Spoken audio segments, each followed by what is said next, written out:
നമ്മൾ പക്കോടയ്ക്കായിട്ട് കുറച്ച് ചിക്കൻ എടുത്തിട്ടുണ്ട്. ഇത് ഞാൻ ബോൺലെസ് ആണ് എടുത്തത്. നിങ്ങൾക്ക് ബോണുള്ളതായാലും എടുക്കാം, കുഴപ്പമൊന്നുമില്ല. അപ്പോൾ ഇതുപോലെ ഒരു ക്യൂബ് സൈസായിട്ട് കട്ട് ചെയ്തെടുക്കാം കേട്ടോ. 1 ടീസ്പൂൺ മല്ലിപ്പൊടി, ഇതൊക്കെ നമുക്കൊന്നിങ്ങനെ ഇട്ട് വെച്ചാൽ എളുപ്പമായിരിക്കും.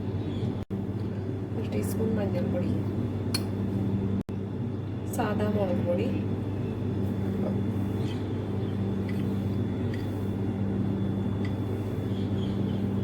1/2 ടീസ്പൂൺ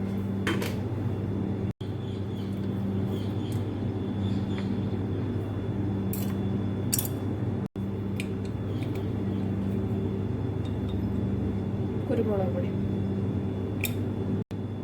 ഒരു പൊടിക്ക് ഗരം മസാല കേട്ടോ, പൊടിക്ക്. ഇപ്പോൾ പൊടികളുടെ പണി കഴിഞ്ഞു, അത് മാറ്റി വയ്ക്കാം. എന്നിട്ട് നമ്മുടെ ചിക്കൻ എടുക്കാം.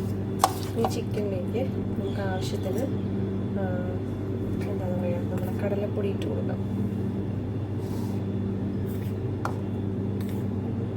നോക്കിയിട്ട് ചേർക്കാം, കുറേശ്ശെ ചേർക്കാം.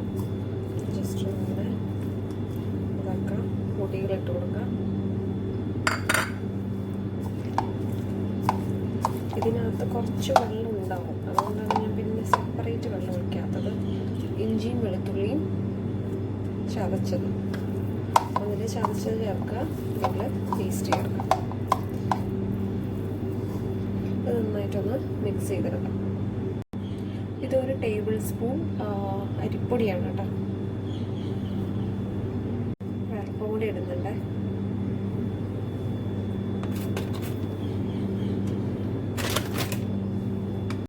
അപ്പം ഇതായി. ഇനി ഒരു മുട്ട ചേർക്കാം.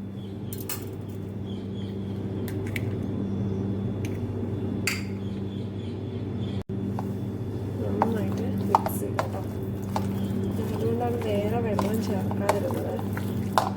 ഓൾറെഡി ഇതിനകത്ത് അത്യാവശ്യം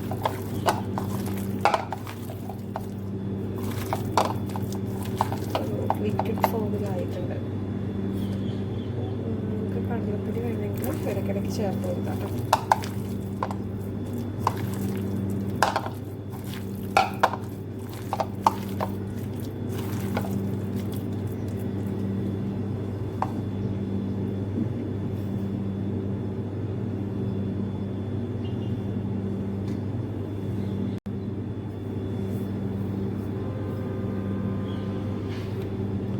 ഉപ്പ് പാകത്തിന് ചേർക്കാം. അങ്ങനെ നല്ലോണം മിക്സ് ചെയ്ത് റെഡിയാക്കിയിട്ട് എടുത്തിട്ടുണ്ട് കേട്ടോ.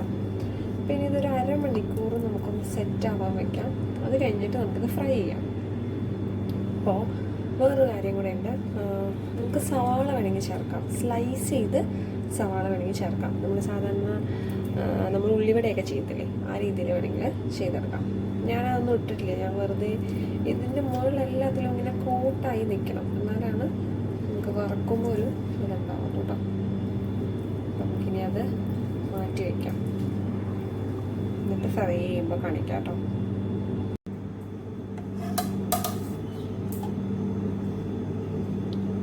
ഒരു അരമണിക്കൂർ കഴിഞ്ഞിട്ടുണ്ട്. നമുക്കിത് ഫ്രൈ ചെയ്യാം.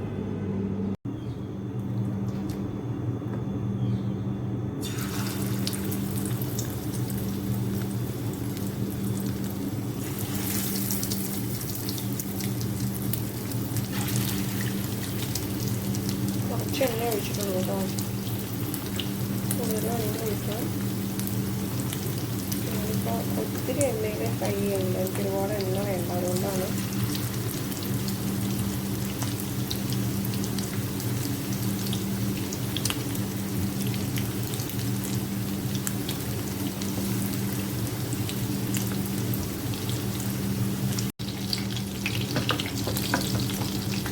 ഇടയ്ക്കത് തിരിച്ചിട്ട് കൊടുക്കണേ. മീഡിയം ഫ്ലെയിമിൽ വെച്ചാൽ മതി. ഇത്തിരി ഒന്ന് ഹൈ ഫ്ലെയിമിലൊന്നും വെക്കണ്ട. ഞാനിപ്പോൾ എല്ലാം മീഡിയം ഫ്ലെയിമിലാണ് വെച്ച് ഫ്രൈ ചെയ്യുന്നത് കേട്ടോ.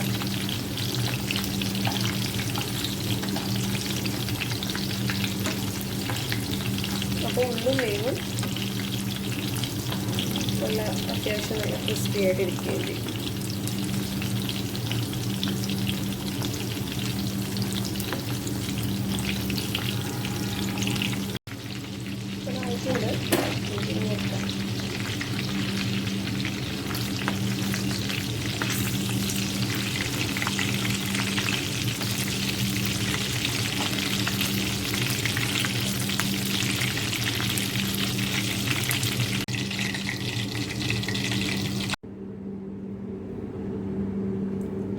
അങ്ങനെ നമ്മുടെ ചിക്കൻ പക്കോട റെഡിയായി.